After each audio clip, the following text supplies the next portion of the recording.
Hello and welcome to the CRM Zen Show, where we talk about all things Zoho. This is episode 174. Don't be a turkey. Recorded on Wednesday, November 24th, 2021 from Zenatta Consulting. I'm Brett Martin. And I'm Tyler Colt, and let's get right on into the show. How you doing, Tyler? I'm doing good. How about you? I do like your background. Could you scoot over a little? I guess the turkey's about to be crushed by Zoho. Don't be a turkey. Box. Switch to Zoho 1. And then over here, kind of an anti-turkey image. Yeah. Turkey's in trouble, man. You didn't switch to Zoho 1. True. All right. So let's start off with our announcements and events. The CRM Zen Show Year in Review and Zen Me Special will be Wednesday, December 22nd at 10 a.m. Pacific time. It's a long one, guys. So if you're going to join us live, buckle in. It usually runs well over an hour. We've got a whole lot to cover on that show. We'll do all the news like we usually do. Then we'll do that full year in review where we talk about everything that happened over the past year. Then we'll do our Christmas wish lists, and then we'll get right into the Zen Me's. And speaking of the Zen Me's, if you have not done so, please head over to zenatta.com/ZenMe's and vote for your favorite Zoho apps, your favorite telephony solution, your favorite marketplace application, and your other, just select 2 to 5 of your favorite applications. And if you're watching us on YouTube, I am babysitting my son's kitten, and it just crawled up on my shirt and attacked me. So there you go. Also, as always, go over to zenatta.com/events, and you will find all the latest events going on in the world of Zoho. And it's kind of weird. Zoho's ramping it up here towards the end of the month. So today, right now, at the exact same time as us, they've got Widen Your Horizon and Connect with customers via multiple platforms and channels. That is going on basically right now. And then right after we finish this live broadcast today, you can go over to the overview of the Zoho Marketing Plus Unified Marketing Platform for marketing teams. But most of you are going to be listening to this after this. So next week, you've got some CRM Plus Customer Experience Platform overview being put on by Zoho, a CRM Plus, proactive website engagement, visitor behavior tracking going on next week. And then they're also doing a complete overview of Zoho Marketing Plus. So a lot going on. And we are going to do our CRM Zen show next Friday at its regular time, which is 10 a.m. So we will see you then for that. And with that, let's get right on into the news, Tyler. And we start off with a really big one. This actually dropped, I think, pretty much like an hour after you and Vanu finished the show last week. So, hey, shout out to Vanu. Thank you for filling in for me, by the way. So Zoho Cliq 3.0 has launched. What are your thoughts? It's a really big update. We mention on the show all the time, we live in Cliq. Really, all of our internal communication goes through here, other than the occasional Zoom meeting that we'll use if we've got a bunch of people on that need to jump in. But they've added a bunch of kind of feature updates as well as new features. So, of course, in the newsletter, we'll have a link to the full thing, and we'll kind of sum up some of the highlights here. A big one is if you are having internal calls and meetings, you can now record those, including the video. That's a huge one. Just a quick use case on our side. A developer might have a question. They might get on a quick Cliq call with the consultant, and the consultant's going to walk them through what they need. Right now, we can just record that, and the developer can take it with them. So all those different types of internal touch points can now just be saved for later, which is a really, really big one. We actually found ourselves using Zoom sometimes for internal calls because we wanted to record them. So now we don't have to do that. Little update. Nice. So I'll be curious to see the quality on that too, because the quality of the recordings has improved tremendously on Zoho meetings. Yep. So I'm assuming they're using the same engine. So that'll be interesting to look at. Also to see how it captures screen shares and, video and all that kind of stuff. Pretty interesting.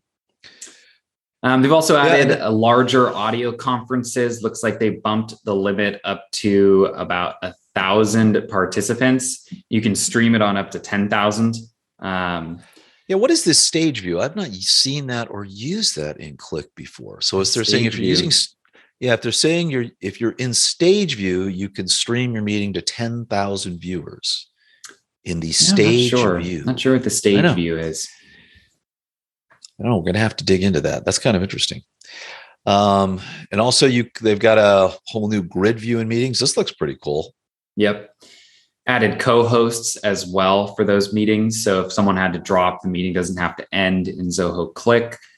A big one here that I think is pretty fun is that they've added now in your calls, your voice calls, video calls, you can now do a whiteboard.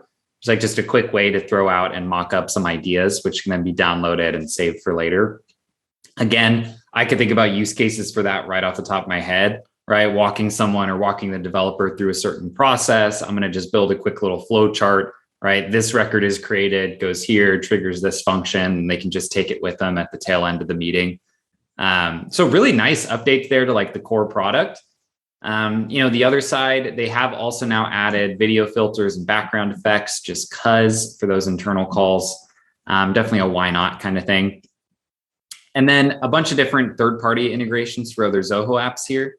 So they have added one for Zoho People. We're now in the remote work section. You can actually apply leave, which will do a request over within Zoho People. They've added a widget on the left-hand side for Zoho Projects, which will basically pull in all of the relevant tasks and projects and things like that from that application. That's really similar to things I've seen inside of like Microsoft Teams, where they're trying to give you that like one place to go for everything. And Cliq is definitely getting there, where it's almost like, you manage almost all of your collaboration and workflow just from within Cliq. They've also added Zoho Notebook, definitely a why not, right? Just as a little tab there in the bottom of the page. It's nice.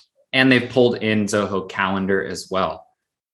So lots of big little widgets and plugins kind of running down the side hand of the page, which is, again, just the less places that you have to go to do things is a huge improvement.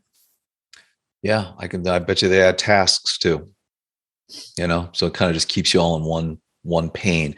I'm wondering if this is kind of very similar to what you had with the, forever with CRM Plus and now with Zoho One, where it's really just windowing in, right, the application on the side. But very good stuff. And now they've got new stuff for, keep your favorite chats organized. You can organize them a little better. You can leave video voice messages now. That's pretty slick. This is a massive update. I'm really going to look forward to playing with it here over the next few weeks. And Bigin actually got an update. They now are introducing Bigin Premier. And they basically added multi-currency. They've added advanced workflows. This little stripped down stepchild is getting bigger and bigger as they go along. Yeah. If you're unfamiliar with Bigin, it is kind of like, I guess, Zoho's answer to kind of PipeDrive, right? Yeah. Just a really simple, slim down CRM. That's how it started off. They just keep adding feature upon feature upon feature upon feature to it. So there's a whole lot going on there. So yeah, a couple things here. It seems like a lot of these are probably requested by customers. Another is custom lookup fields. So now if you wanted to add like a lookup on your deal record to a vendor, if you want a sales rep to be able to pick which vendor is going to service this, you can do that. And they've also added it in terms of the new workflows. They've added the date time triggers that are in the CRM. So, 10 days after the last activity time, do a certain thing. And they've also added delayed actions similar to what they have over in Zoho CRM as well. A lot of this stuff kind of lifted from the CRM, right? And they're kind of just adding it in day by day or, month by month. So that the Bigin can do a lot of those same things. Yeah. And then the pricing on it is, pretty straightforward. Basically this new version is going to cost you $15 a month, still significantly cheaper than the CRM Enterprise Edition. If you want to go with that, or even the Professional Edition, you're still saving quite a bit of money off that. I still think for a lot of people, Tyler, that the big kind of hit for this is if you've got Zoho One. I'd really love to find out from Zoho how many people are just in Bigin. Just using it. It's a CRM. They've got it. They're adding this custom functionality into it. I mean, it's super cheap for a base CRM like this. The fact it's included in Zoho One, though, allows you to basically say to maybe your salespeople, no, you don't have access to CRM. You just have access to Bigin because you have a full synchronization between these two. And the salespeople can just kind of work in this PipeDrive mode and everything synchronizes back and forth. So pretty slick. And with that, Zoholics Cape Town was launched. So basically, Zoho, they opened a new office in Cape Town, and they also did a Zoholics there, which started November 23rd. And that is a live in-person event that's been going on. So Zoho's kind of expanding into South Africa. I don't know if they've got a data center in Africa yet. Last time I looked, they haven't, but I believe this is probably the first step towards dumping a data center into the African continent, would be my guess. All right. And with that, let us move on to yet more news. This is an interesting one. Zoho CRM portal has now added some functionality. You've got bulk functions. For those of you that aren't familiar, there actually is a portal that you can turn on for basically anyone who's not in your organization to come in and access a very limited subset of data inside the CRM. I've set this up for clients in the past. It doesn't have the ability to bulk update. There's a whole lot of kind of craziness around it that has made it kind of difficult to use. And they're kind of addressing some of that. And I tell you, Tyler, this is the first update to portals that I think I've seen in, I don't know, 5-6 years. Yeah, well, they made that one, didn't they? They did the other update maybe 6 months ago that they allowed portal users to update things they didn't create. There was one little huge update that they problem. Snuck in. Yeah. Right. I remember then that was a big one. So, I don't know. A lot of nice ability to manage people in your portal and invite people in your portal. Just kind of do things. Rather, it used to be every single thing was one-off. Yep. You basically just had to go into each person, click into them, share. There was all sorts of things to make it work. So this makes it quite a bit more user-friendly, I would say, across the board. I will tell you, though, if you are really, really, really interested in having some sort of portal, this isn't in a show right now, but I'm just going to go here. John Mark Bantock from Catalyst Connect has launched Z Portals, which is web portals for Zoho.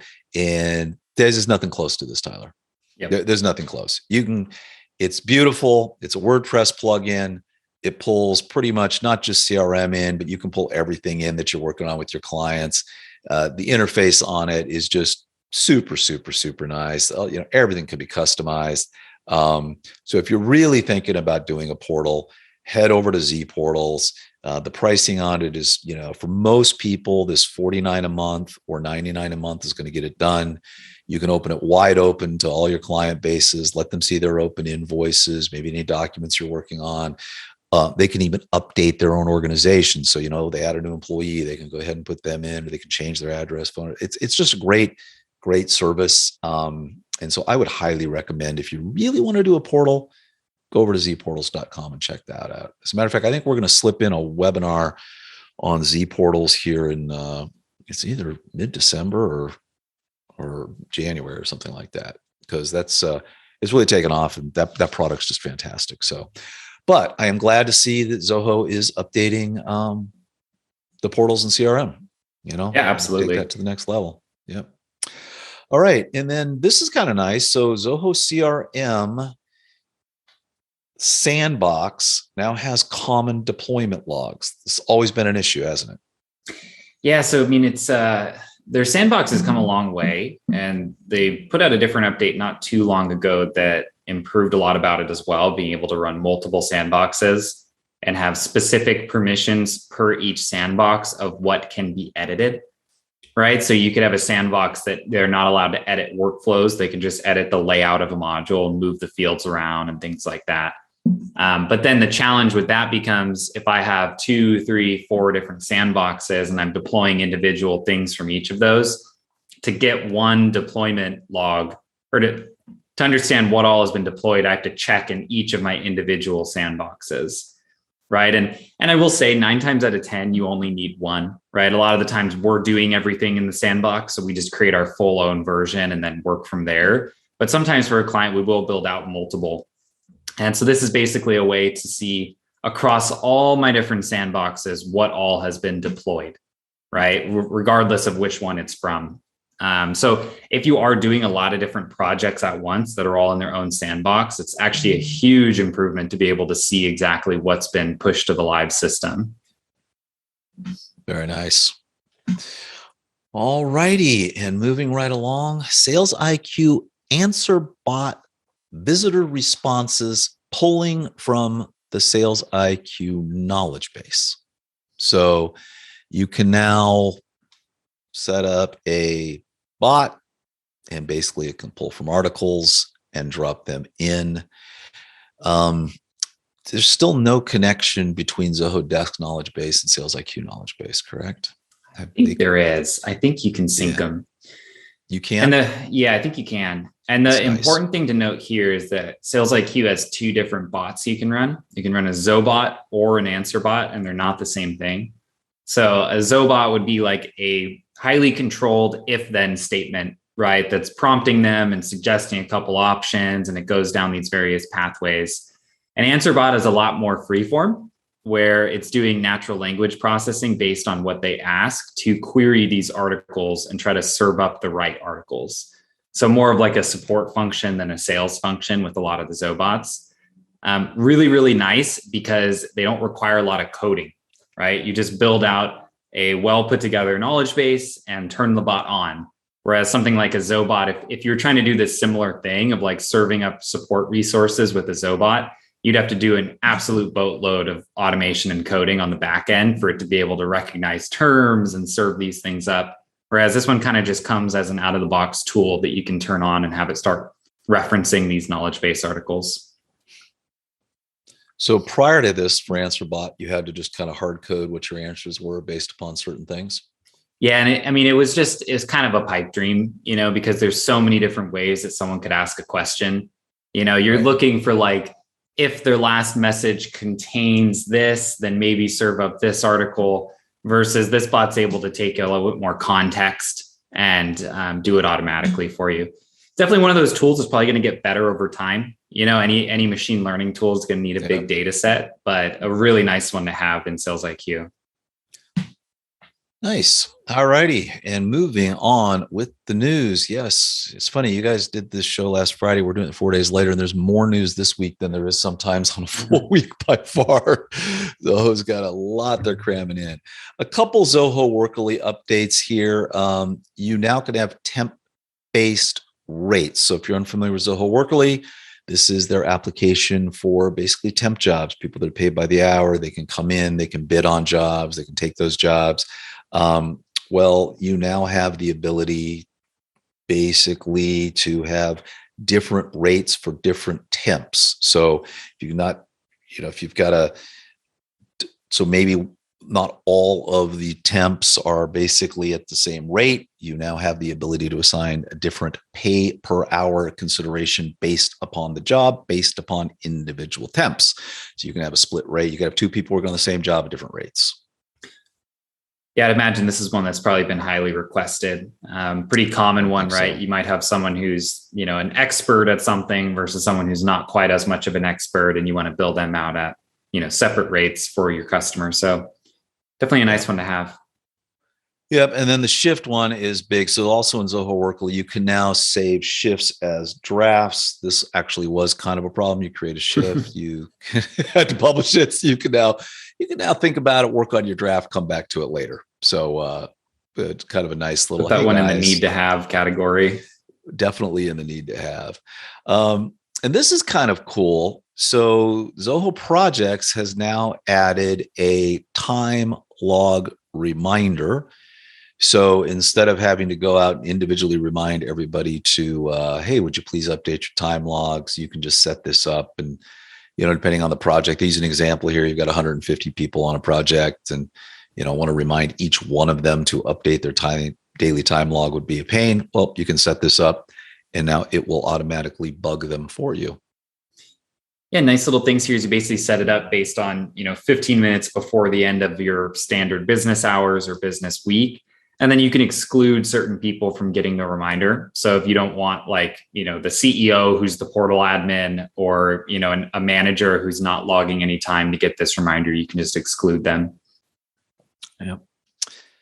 All righty. And then we've now got our marketplace roundup for November, or really October. Everything that was dropped into the Zoho marketplace. If you're unfamiliar, that's where people build third-party extensions and they put them in there. Zoho builds extensions and puts them in there. Zoho builds things that should be core features in your products that they put them in there, and you can install them to add them into the thing. And every month they kind of give us a roundup of everything that has kind of been added in to the marketplace across pretty much all the apps. So CRM got quite a few. I went through this. Nothing really stuck out at me except one, which is actually going to be our application of the week. And that is If This, Then That for Zoho Cliq. And we'll talk about that. That's kind of cool. But nothing really jumped out. I did see something interesting this week though, Tyler, in the marketplace. We use a product called Link Match, which is it's a Chrome extension that basically you connect the Chrome extension to Zoho CRM. And when you're in LinkedIn, it looks in your CRM. And when you're on a particular contact, it says these people are in your CRM. They're not in your CRM. If they're not, you have the ability to add them as a lead or a contact. It basically scrapes their entire profile, puts all of that information into a record. You can make edits and then save it. Saves their profile picture, their LinkedIn extension, basically a ton of data. It's a really, really, really useful application. And it's in the marketplace. But when you click to install it, it just takes you to the Google Chrome store to download the Chrome app. Yeah. So it's not really a marketplace application. I mean, it's not using kind of that standard functionality, right? It's just basically taking you to the Chrome store to put it in. So I guess it's kind of the same thing. It's just the first time I'd ever seen anything like that. All right. And with that, let's move on to our implementation. Oh, no, more Zoho news. One last one sneaking in here. And with that, let's move on to more Zoho news. This is kind of an article that was placed out. I don't know who we do have a lot of Zoho developers that listen to our show and watch our show. So the marketing team said, should we throw this in? Well, Zoho is launching a, developer community. They started it with a newsletter in 2021, and now they want you to kind of subscribe to this newsletter, and, you can be notified. It's basically kind of a way to let developers know what the heck's going on through this new monthly newsletter. And so basically you can subscribe to their newsletter and get it, or you can just listen to the CRM Zen show. It's really up to you either way. But I think this stuff's going to be cool because it's going to be much more developer focused, I would hope. Yep. Yeah. All right, Tyler, that takes us to our implementation of the week, sir. What do you got? Yes, this is one that's kind of a simple use case for the Zoho CRM client scripting. So they rolled out client scripting not too long ago. I think it went fully live, maybe just 3 or 4 months ago. And the main difference from a standard, workflow and deluge function is that these client scripts run on the client side, meaning inside of your browser, rather than on the server side. So the advantage of that is it means that they can trigger on the fly as you're working on a page without having to save anything. Because when you're using a deluge function, you have to do some kind of save for it to ping the server, trigger the function, and then come back with the result and show it to you. And Zoho has gotten a lot better about showing those live if you're on the view page of a record, right? So if you've got some script that's calculating your margin and you put in your amount and the percent cost, you'll see if you're a CRM user, it'll do that little yellow kind of framing and show you the update live. But that doesn't work in all scenarios. And so a common use case is we've got an account and we've got a contact in the system and we're going to open up a new deal for them. So we're going to that contact page, we're clicking plus on the deals and the related list, and we're going to start entering in all this deal specific information. And for a lot of our clients, they want some kind of naming convention on deals. And what we've done in the past is that we tell them, okay, just have the sales rep put anything they want in the deal name field because it's required. And they'll just know that based on the other information they add, it's going to rename itself once they save. That's kind of confusing instructions to give to people. right? Because at the end of the day, if you don't see it happening in front of you, you might not trust it. And you're going to type in that name and waste time on, putting in your specific formatting that's not needed. So what we've been doing a lot of lately is building that same type of system out with a client script, because it will actually update live on the page as you're filling in all the various data. So, maybe you want it to be account name dash deal type dash estimated closing date, right? And so now the minute that you click on that new deal, the account name's already populated in that initial creation screen. The minute that you pick deal type, that automatically and immediately goes into the deal name, and you enter the closing date and that immediately goes in, and then you just save it all together. So we're finding that there's a lot of cases where if someone is working live on the record, using these client scripts just makes it a little bit less confusing, where the rep doesn't have to kind of just trust that the system's going to do it after the fact. They kind of see it happen in front of them. Super nice. And it also, I guess, in this case, it makes sure all your naming conventions stay perfectly aligned. Yeah, we've done a lot with this. We have, one client that they provided a service where what they needed to review what was done on the last service. So they needed to know exactly where things were, what was happening on that last service, exactly where they left off. And then they also needed to pull things from the back room for that particular client that were personal to them, that couldn't be reused, could only be used by them. And so every time they would come in and they were, opening up, the person came in for a new service, they'd open up the new service, then they'd have to flip back and forth.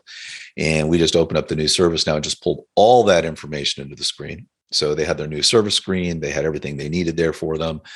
Super, super nice. Super nice. Yeah, and I guess I will note the one limitation of these that it doesn't work on a mobile app or iPad app, because it's technically not a browser. So it doesn't have a place to run this script.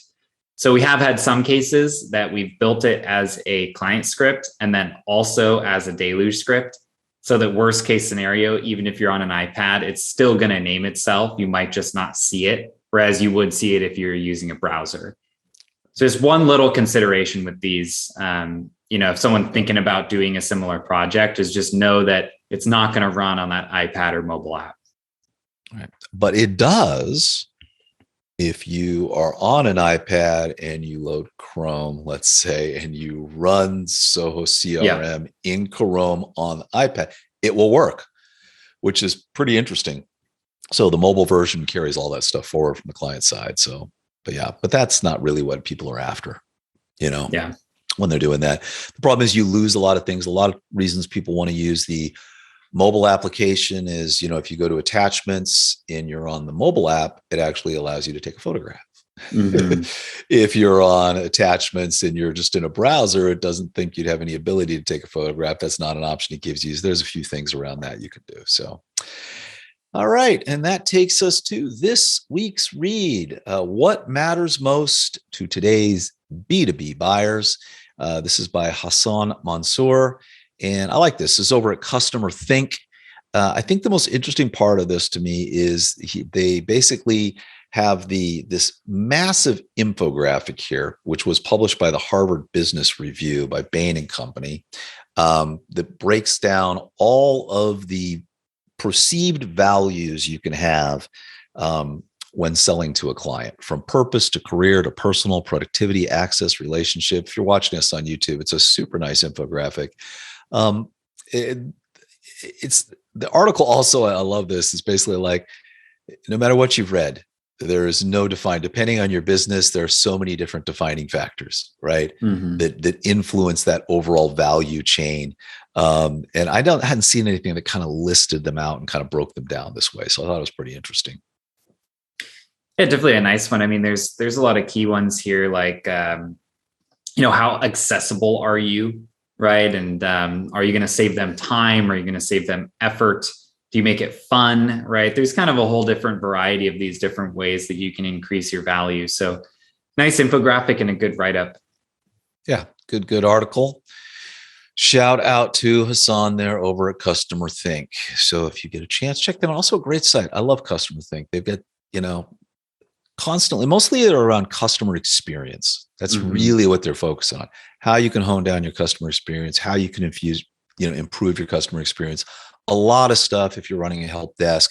Just a great site, worth checking out. Something I like to look at, at least once or twice a week. So, All right. And then that brings us to what's new on Zenatta.com. Well, we've got a blog. Don't be a turkey. Switch to Zoho One. That's actually dropping tomorrow. It tells you the reason. I think this week alone have had 2 clients come to us that were on. One of them was on just multiple Zoho applications, right? And paying more than they would if they were on Zoho One.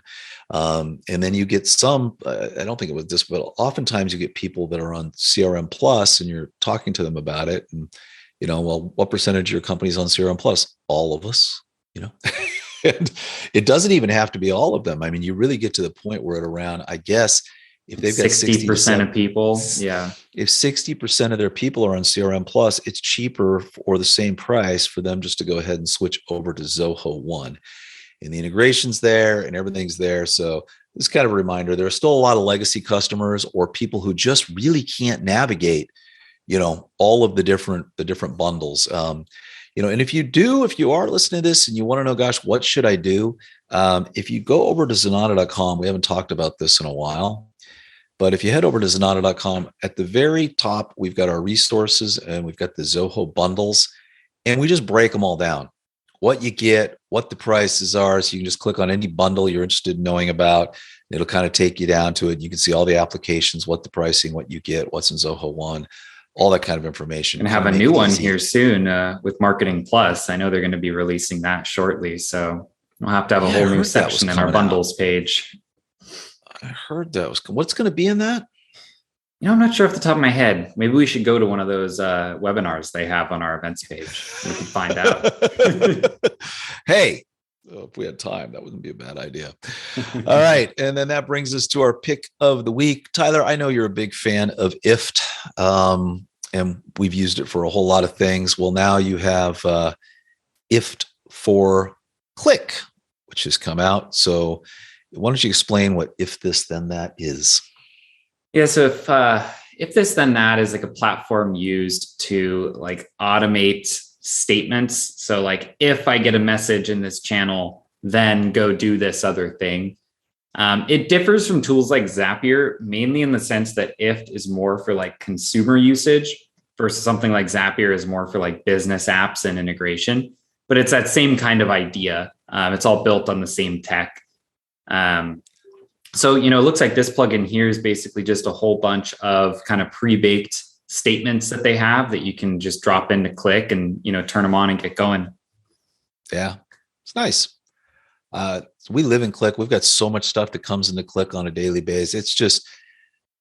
It's just fantastic. We have it parsing emails and dropping, notifications based upon those in there. There's just so much you can do with it. It kind of can become this one-stop shop for everything. And now with the 3.0 version coming out, that's pretty cool. All right. And then over for our tip of the week, basically WorkDrive. So we've got a 3-part series on WorkDrive here, sharing documents, advanced features, and a team folders tutorial. We had one last week on the admin console, and I think this wraps up all of our little individual WorkDrive tutorials. And those are over at youtube.com/Zenatta. So if you head over there, then you can look up all of our great tutorials. We hope you enjoy them. We have fun making them. And brings us to our Q&A. Nothing from the chat room, so we'll just jump right into our YouTube Q&A. Actually, in the chat room, Scott is saying on our events page, it says the CRM Zen show starts at 9:30. However, I said it's 10. It is 10. Let's update that events page. We'll get that. We used to start it at 9:30, and basically nothing really happened till 10. So the show kind of started then, and people could just come in and listen to Tyler and I shoot the breeze. Now we kind of open it up, I'd say at about 9:50, 9:45, but we're starting it at 10. So that is the new start time every Friday, except for special occasions like this. So what do we got here? So the first question on YouTube, Ingrid says, can you pull data directly from a Zoho signed document to populate in Zoho CRM? I guess you talked about something on the implementation last week, Tyler, and Anu was saying something. So parse this out. Yeah, you can, but it is no trivial exercise. So there's a couple different ways to do it.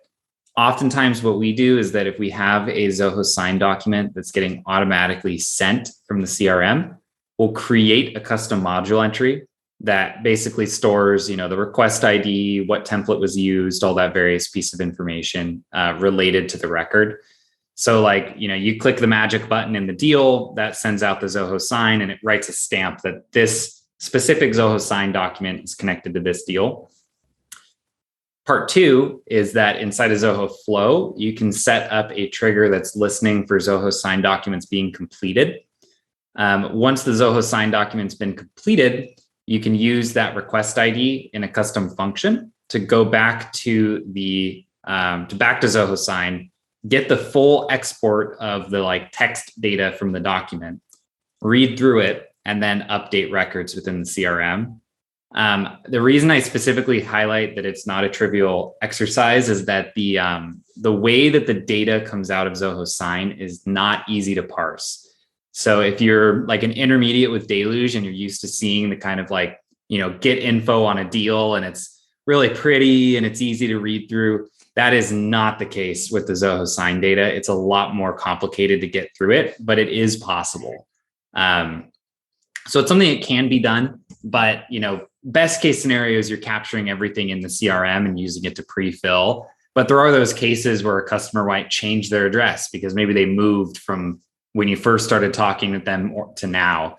Or, a use case that we had recently is that a customer that received a Zoho sign document could accept or decline a certain part of it, right? And we wanted to know back in their deal, well, which one did they pick, right? Because it matters how we're going to invoice them and how we're going to follow up on all these various things. So it is doable. It just requires a lot of massaging because the data that you get out when you make that API call to get the JSON data of the sign document it's heavy. There's a lot of stuff there that you have to parse through. All right. And then we have a question on someone watched our Zoho Learn, one of our tutorials on courses and quizzes and settings. And they wanted to know if this is the best place for manuals that help express the company's procedure manuals. Can these be linked from other Zoho apps? Also, is Zoho Learn a part of Zoho One? So it's 3 questions there. Yes, Zoho Learn is part of Zoho One.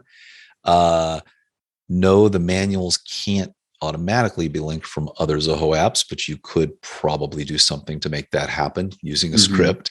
And is it the best place for manuals? It depends. There is also Zoho Connect, and Zoho Connect was originally set up kind of to house your employee manuals and do all of that. But Zoho Learn does that very well also. And I think I don't know, where are we, Tyler? We were on Connect. We're heavy into Learn right now because it's got a whole bunch of things. And I don't know if we're moving our manuals over there or not. Yeah, we have been. I think the breakdown is like the 2 places that you would consider putting this stuff is either in Zoho People or in Zoho Learn. And I think the breakdown is if you're already using Zoho People, put your manuals there. Otherwise, don't put them there. You only want to do anything in People if you're going to put all your HR stuff in there. So if you're looking for a tool, basically just to store your manuals and store these various things, I would do it inside of Learn. One of the main reasons for that is that you might want to build in courses or quizzes related to those manuals as part of the training process. And if you already have them inside of Learn, you don't have to have employees jumping, over here to read the manual and then over here to take the quiz. It kind of creates one environment where you can manage all of that. So I think as of right now, unless you're all the way inside of Zoho People, I think the general recommendation is you should put those inside of Zoho Learn. I guess the thing you don't get in Zoho Learn is kind of that intranet kind of, or, that you get. I mean, Connect, you kind of get that internal chat board kind of thing. You can do it's kind of, it's a little confusing. Yeah. There's a lot going on there. Yeah. And Connect, I love the Connect app, but it seems to be that all the other apps are grabbing all of its kind of cool features, you know, and there's not much to connect with over there, so to speak. So, all right. And that is going to wrap up the show. Thank you so much for joining us. If you have any questions or comments, just head over to zenatta.com and drop us a line. On the website is where you'll find complete episodes as well as show notes with links to the stories we discussed today. As always, we'd love if you would follow us on your favorite social media platform and subscribe to us on your favorite podcast app, as well as on YouTube. We'll see you next Monday.